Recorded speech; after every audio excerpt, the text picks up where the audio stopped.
Danielle from Glenbow, coming to you from home for our Glenbow from Home program.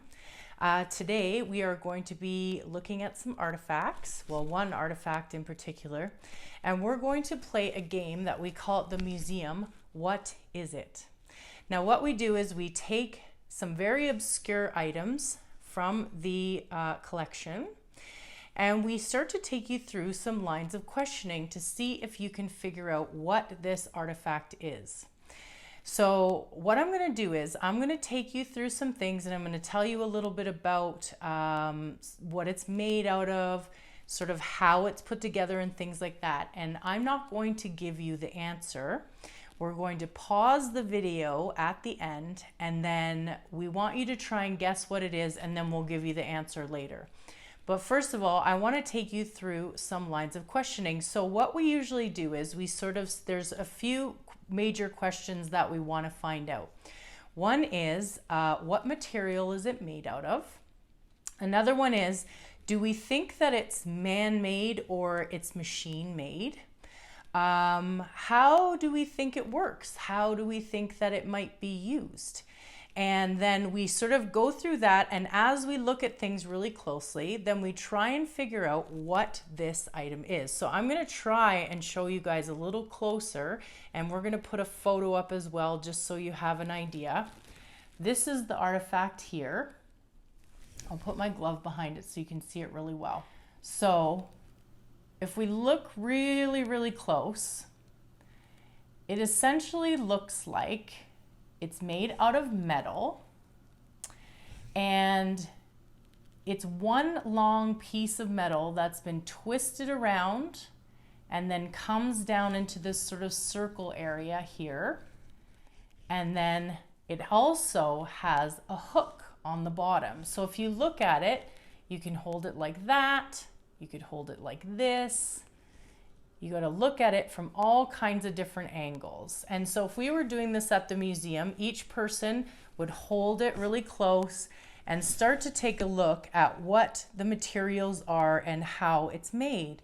So when I start really looking close, if I look closer to this end here, along here, there's a little bit of rust on here.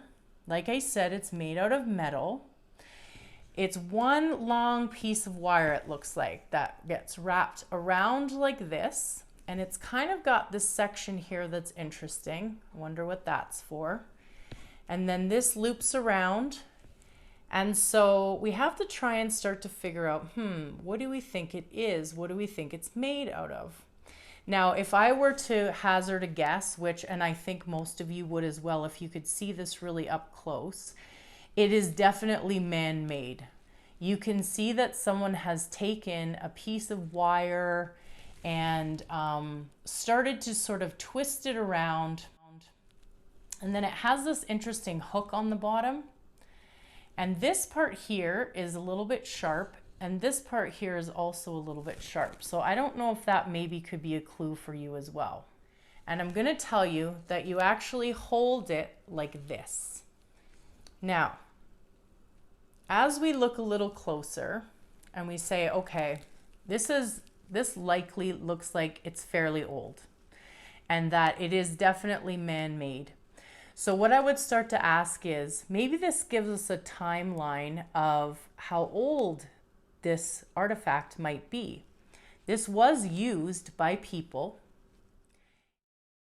and it was used in an industry that actually in Alberta was a pretty major industry for a very, very, very long time.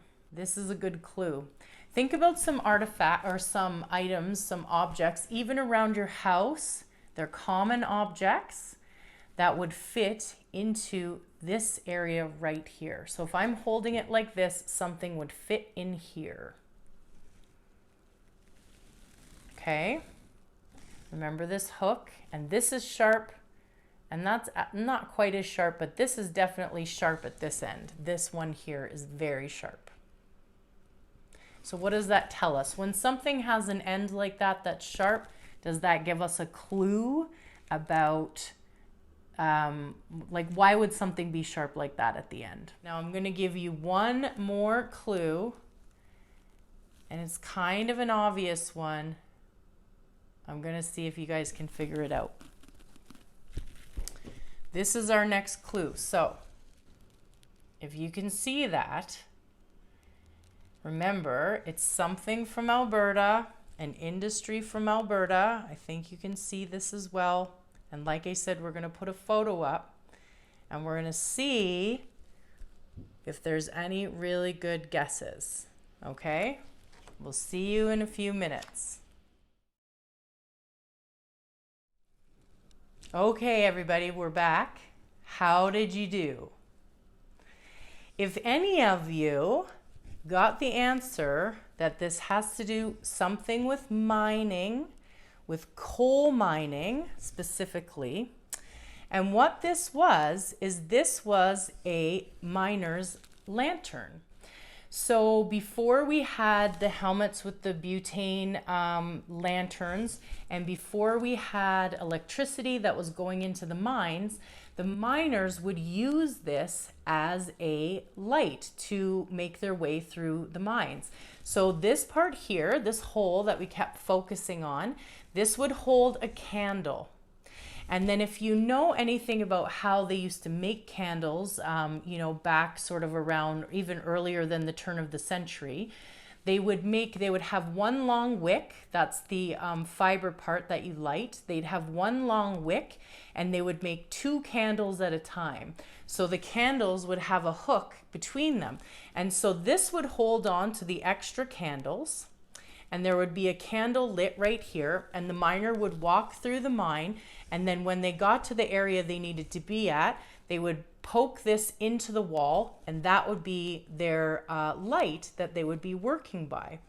Now the other thing this did was, back in those days, if the light went out and the candle went out, and if you couldn't relight it, that sometimes meant that there wasn't enough oxygen in the mine and you had to get out. So nowadays, of course, we've got electricity and there's all kinds of sensors and things like that that tell us whether there's enough oxygen in the mine and how to get, and you know, that you had to leave.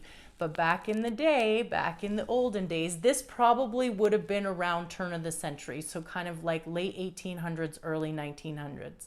And these kinds of objects give us really good clues too about timelines, even if we're not really sure, because if this was a little bit later, they would have been using either butane helmets with, you know, the lanterns, or even later ones that ran on batteries. And then nowadays, obviously, the ones that are lit up with electricity. So we know that potentially there maybe wasn't electricity at this time.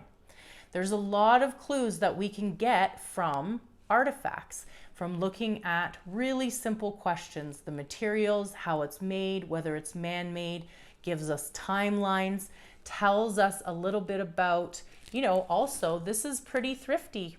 They were reusing different types of items and other things made out of metal and then they would reuse it and create new things.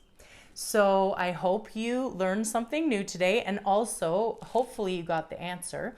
We're going to be coming to you with more games like this and a little bit more information about different types of artifacts from this area of southern Alberta, including some of the indigenous artifacts from around here, as well as more settler artifacts as well. And we'll play more games like this. So I hope you had fun and that you have a great night. And again, hope everybody is healthy and safe, and we'll see you next time. Okay, bye.